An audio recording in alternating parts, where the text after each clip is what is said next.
ಅವರು ಆದಷ್ಟು ಬೇಗ ಆಪ್ರೇಷನ್ ಮಾಡಿದ್ರೆ ಐಸೈಟ್ ವಾಪಸ್ ಬರಬಹುದು ಅಂತ ಬೇರೆ ಹೇಳಿದ್ದಾರೆ. ಇನ್ಮೇಲೆ ನೀವು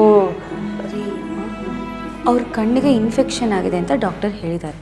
ಅದು ವಾಸಿ ಆಗೋವರೆಗೂ ಆಪ್ರೇಷನ್ ಮಾಡೋಕ್ಕಾಗಲ್ಲ ಅಂತಲೂ ಹೇಳಿರುವಾಗ ಹೇಗ್ರಿ ಆಪ್ರೇಷನ್ ಮಾಡೋಕ್ಕಾಗುತ್ತೆ?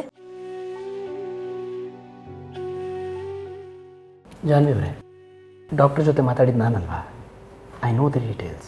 ನೋಡಿ, ಮೊದಲು ಇನ್ಫೆಕ್ಷನ್ ಕ್ಲಿಯರ್ ಔಟ್ ಆಗೋಕ್ಕೆ ಮೆಡಿಕೇಷನ್ಸ್ ಕೊಡ್ತಾರಂತೆ, ಆಮೇಲೆ ಇಮಿಡಿಯೇಟಾಗಿ ಆಪ್ರೇಷನ್ ಮಾಡಲೇಬೇಕು ಅಂತ ಹೇಳಿದ್ದಾರೆ. ಆಪ್ರೇಷನ್ ಮಾಡಿಸ್ಕೊಂಡ್ರೆ ಒಂದು ಸೇವೆ ಮಾಡಿದ ಪುಣ್ಯ ನಮಗೆ ಬರುತ್ತೆ, ನಮ್ಮೆಲ್ಲರ ಮನಸ್ಸಿಗೂ ಶಾಂತಿ ಸಿಗತ್ತೆ ಅನಿಸುತ್ತೆ. ನೀವೀಗ ಮಾಡಿರೋ ಪಾಪಗಳಿಗೆ ಇನ್ಯಾವ ಪುಣ್ಯದ ಕೆಲಸ ಮಾಡಿದ್ರು ಶಾಂತಿ ಸಿಗೋದಿಲ್ಲ. ಅಲ್ಲ ರೀ, ನಿನ್ನೆ ತಾನೇ ಅಂಗಡಿ ಓಪನ್ ಮಾಡದೇ ಇದ್ರೆ ಬಿಸ್ನೆಸ್ ಹೇಗಾಗುತ್ತೆ ಅಂತ ಹೇಳಿಬಿಟ್ಟು ಇವಾಗ ಹೋಗದೆ ಇದ್ರೆ ಲಾಸ್ ಆಗಲ್ವಾ?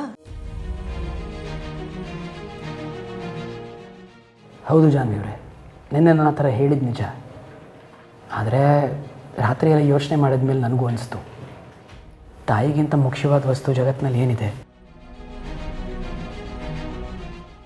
ಬಿಸ್ನೆಸ್ಸನ್ನು ಯಾವತ್ತು ಬೇಕಾದರೂ ಮಾಡ್ಬೋದೇನೋ, ಆದರೆ ತಾಯಿ... ನೋಡಿ, ನೀವು ಆಪ್ರೇಷನ್ ಮುಗಿಸ್ಕೊಂಡು ಹೋಗೋದು ಸೂಕ್ತ ಅಂತ ನನಗನ್ಸುತ್ತೆ. ಅದು ಅಲ್ಲದೆ ನಿಮ್ಮ ಅಣ್ಣ ಅದಕ್ಕೆ ಹೊರಟು ನಿಂತರೆ ಹೋಗೋದು ಬೇಡ ಅಂತ ಹೇಳ್ತೀರಾ ಅಂತ ನಾನು ಅನ್ಕೋತಾ ಇದ್ದೀನಿ. ನೀವು ನೋಡಿದ್ರೆ ಅವ್ರು ಹೊರಡಲಿ ಅಂತ ಹೇಳ್ತಾ ಇದ್ದೀರಲ್ಲ. ನಾನು ಹಾಗೆ ಹೇಳಲಿಲ್ಲ ರೀ. ಜೀವನ ಇಡೀ ಅಣ್ಣ ಅದಕ್ಕೆ ಎಲ್ಲರೂ ನಮ್ಮ ಮನೆಯಲ್ಲಿ ಇರ್ತಾರೆ ಅಂದರೆ ನನ್ನಷ್ಟು ಖುಷಿ ಪಡೋರು ಇನ್ಯಾರೂ ಇರಲ್ಲ. ಅವ್ರನ್ನ ಕಳಿಸ್ಕೊಡೋಕೆ ಎಷ್ಟು ಬೇಜಾರಾಗುತ್ತೆ ಅಂತ ನನಗೆ ಗೊತ್ತು.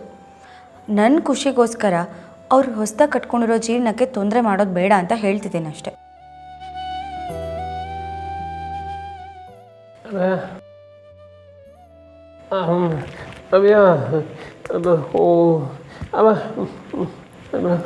ನೋಡಿ, ನಾನು ಒಂದ್ಸಲಿ ಡಾಕ್ಟರ್ ಹತ್ರ ಮಾತಾಡ್ಬಿಡ್ತೀನಿ, ಆಮೇಲೆ ಅವರು ಏನು ಹೇಳ್ತಾರೆ ಅನ್ನೋದ್ರ ಮೇಲೆ ಆಪ್ರೇಷನ್ ಮಾಡಿಸ್ಕೋಬೇಕಾ ಬೇಡವಾ ಅಂತ ನೋಡಿಕೊಂಡು ನೀವು ಹೋಗೋದ್ರ ಬಗ್ಗೆ ಯೋಚನೆ ಮಾಡಿ.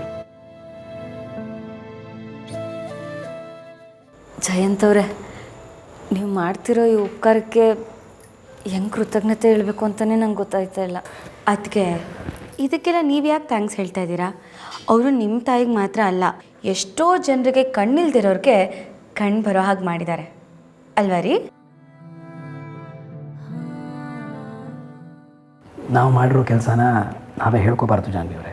ಪರವಾಗಿಲ್ಲ ರೀ, ಇಷ್ಟೆಲ್ಲ ಉಪಕಾರಗಳನ್ನ ಮಾಡಿರುವಾಗ ಒಂದು 4 ನಿಮ್ಮ ಬಗ್ಗೆ ಮಾತಾಡ್ತಿದ್ರೆ ತಪ್ಪಾಗಲ್ವಾ?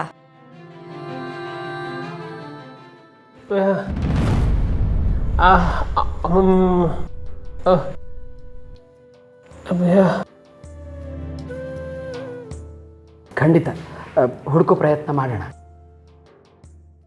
ನಾನು ಬರ್ತೀನಿ.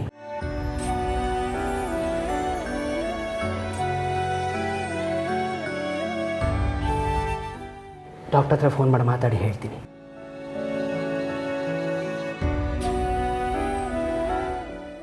ಅವ್ವ ಜಾನು, ನಿನ್ನ ಗಂಡ ನಿಜವಾಗ್ಲೂ ಬಂಗಾರದಂಥ ಮನಸ್ಸ ಕಣವ. ಅವರು ಬಂಗಾರದ ಮನುಷ್ಯ ಅಲ್ಲ ಅಮ್ಮ. ಅವರನ್ನು ಹೊರಗಿನಿಂದ ನೋಡಿ ನೀವು ಹೀಗೆ ಹೇಳ್ತಿದ್ದೀರ, ಆದರೆ ಒಳಗೆ ಗೋಮುಖ ವ್ಯಾಘ್ರ.